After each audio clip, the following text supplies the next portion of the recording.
Hello friends, ನನ್ನ ಹೆಸರು doctor Pramod Kumar ಅಂಥೇಳಿ. ಆಯುರ್ವೇದದಲ್ಲಿ MD ಆಗಿದೆ ನಂದು. ಸುಮಾರು 14 ವರ್ಷದಿಂದ ನಾನು ರಾಯಚೂರು ಜಿಲ್ಲೆಯಲ್ಲಿ ಪ್ರಾಕ್ಟೀಸ್ ಮಾಡ್ತಾಯಿದ್ದೀನಿ. ಇವತ್ತು ನಾಳೆ ನಾನು ನೋಡ್ತೀನಿ ಭಾಳಷ್ಟು ಪೇಷಂಟ್ಸ್ ವಿಸಿಟ್ ಮಾಡ್ತಾರೆ. ಜಾಯಿಂಟ್ ಪೇಯ್ನು, ಸೊಂಟ ನೋವು, frozen shoulder, cervical spondylosis, lumbar spondylosis, ಆಮೇಲೆ AVN, ಸಾಕಷ್ಟು ಆಸ್ಟಿಯೋಪೊರೋಸಿಸ್ಸು, ಸಾಕಷ್ಟು ಕೇಸಸ್ ಬರ್ತವೆ ಜಾಯಿಂಟ್ ಪೇಯ್ನ್ ಅಂಥೇಳಿ. ಅದರಲ್ಲಿ ನಮ್ಮ ಆಯುರ್ವೇದ ತಜ್ಞರು ಅದರಲ್ಲಿ ಪರಿಣಿತಿ ಇದೆ, ಅವ್ರಿಗೆ ಒಳ್ಳೆ ಟ್ರೀಟ್ಮೆಂಟ್ ಕೊಡ್ತಾರೆ ಅದರಲ್ಲಿ. ಬಟ್ ಇದರಲ್ಲಿ ಕೆಲವು ಡಾಕ್ಟರ್ಸ್ ಇರ್ತಾರೆ, ಅವ್ರು ಏನು ಮಾಡ್ತಾರೆ ಅಂದರೆ, ಅವರು ಡಾಕ್ಟ್ರ್ ಇರ್ತಾರೋ ಏನಿರ್ತಾರೋ ಗೊತ್ತಿಲ್ಲ. ಆಯುರ್ವೇದದಲ್ಲಿ ಕೆಲವು ಮೆಡಿಸಿನ್ಸ್ ಹೇಗಿರ್ತಾವಂದರೆ, ದೋಷ, ಧಾತು, ಮಲ, ಶರೀರ ಬಲ, ದೋಷ ಬಲ, ಆಮೇಲೆ ಇವೆಲ್ಲ ನೋಡಿಕೊಂಡು ದಿನಚರ್ಯ, ಋತುಚರ್ಯ, ಮೆಡಿಸಿನ್ ಯಾವುದು ಸೆಲೆಕ್ಟ್ ಮಾಡಬೇಕು, ಯಾವಾಗ ಸೆಲೆಕ್ಟ್ ಮಾಡಬೇಕು, ಅದನ್ನ ಏನು ನೋಡಲಾರ್ದೆ ಜಾಯಿಂಟ್ ಪೇನ್ ಅಂದ ತಕ್ಷಣ ಪೇನ್ ಕಿಲ್ಲರ್ ಕೊಟ್ಬಿಡ್ತಾರೆ.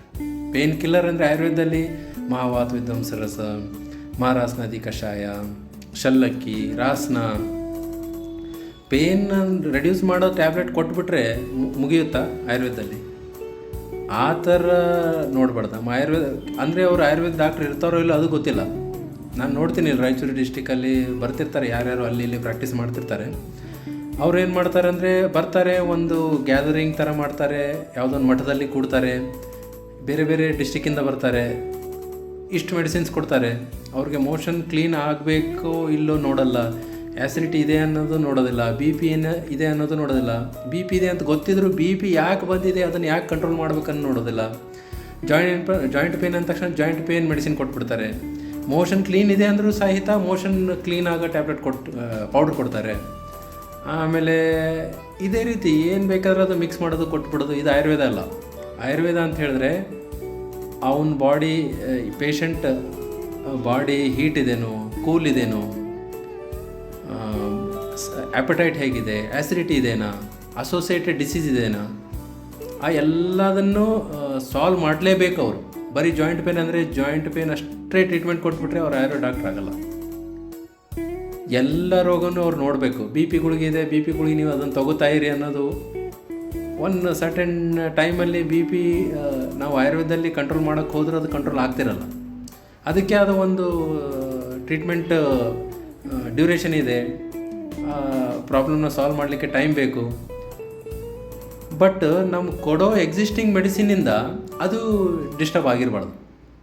ಫಾರ್ ಎಕ್ಸಾಂಪಲ್, ಈಗ ಯಾವುದೋ ಜಾಯಿಂಟ್ ಪೇನ್ ಇದೆ, ಅದು ಪೇನ್ ಇದೆ, ಇದು ಪೇನ್ ಇದೆ ಅಂಥೇಳಿ ಎಲ್ಲ ಇರೋದು ಬರಲಾರ್ದು ಎಲ್ಲ ಪೇನ್ ಕಿಲ್ಲರ್ ಮೆಡಿಸಿನ್ಗಳು ಕೊಟ್ಬಿಟ್ರೆ ಅವ್ರಿಗೆ ಬಾಡಿ ಉಷ್ಣ ಆಗುತ್ತೆ. ಎಷ್ಟೋ ಪೇಷಂಟ್ಸ್ ಹೇಳ್ತಾರೆ, ಬಾಡಿ ಉಷ್ಣ ಆಗುತ್ತೆ ನಮ್ಗೆ ಆಯುರ್ವೇದ ಗುಳಿಗೆ ತಿನ್ನೋದ್ರಿಂದ, ನಾವು ಆಯುರ್ವೇದ ಗುಳಿಗೆ ತಿನ್ನಲ್ಲ.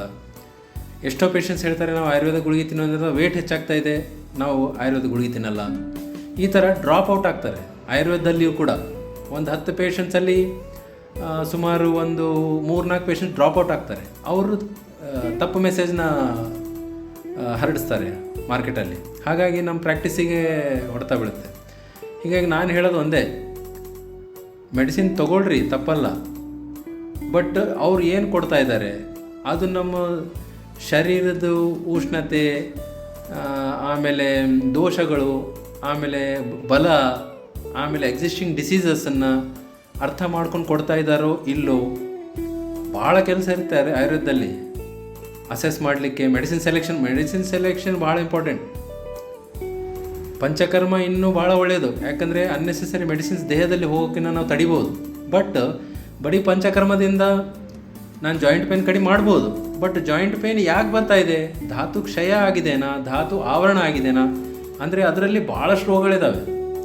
ಎಪಟೈಟ್ ಹೆಚ್ಚು ಮಾಡಬೇಕಾ, ಆ್ಯಸಿಡಿಟಿನ ಕಂಟ್ರೋಲ್ ಮಾಡಬೇಕಾ, ಮೋಷನ್ನ ಕ್ಲೀನ್ ಮಾಡಬೇಕಾ, ಬಾಡಿ ಹೀಟ್ನ ಕಂಟ್ರೋಲ್ ಮಾಡಿದ್ರೆ ಭಾಳಷ್ಟು ಜನಕ್ಕೆ ಪೇನ್ ಕಂಟ್ರೋಲ್ ಆಗಿಬಿಡುತ್ತೆ.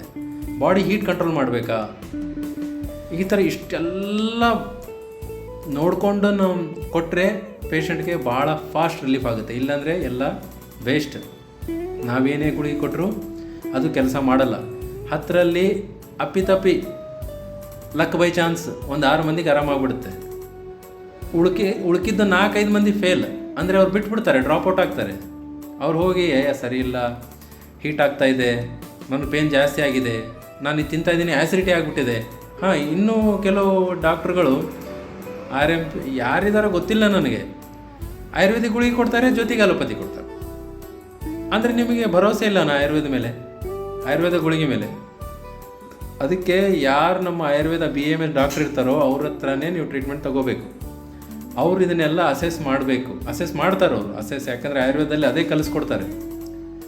ಅವರು ಏನು ಹೇಳ್ತಾರೆ ಅದನ್ನು ಕರೆಕ್ಟಾಗಿ ಪಾಲನೆ ಮಾಡಬೇಕು. ಮಾಡಿದ್ರೇ ನಿಮಗೆ ರಿಲೀಫ್ ಸಿಗೋದು, ಖಂಡಿತ ಸಿಗುತ್ತೆ. ಇಷ್ಟು ಹೇಳ್ತಾ ನಂದು ಒಂದು 2 ಮಾತು ಮುಗಿಸ್ತೀನಿ. ಸ್ವಲ್ಪ ಅರ್ಥ ಮಾಡಿಕೊಂಡು ಟ್ರೀಟ್ಮೆಂಟ್ ತೊಗೊಳ್ರಿ. ಧನ್ಯವಾದಗಳು.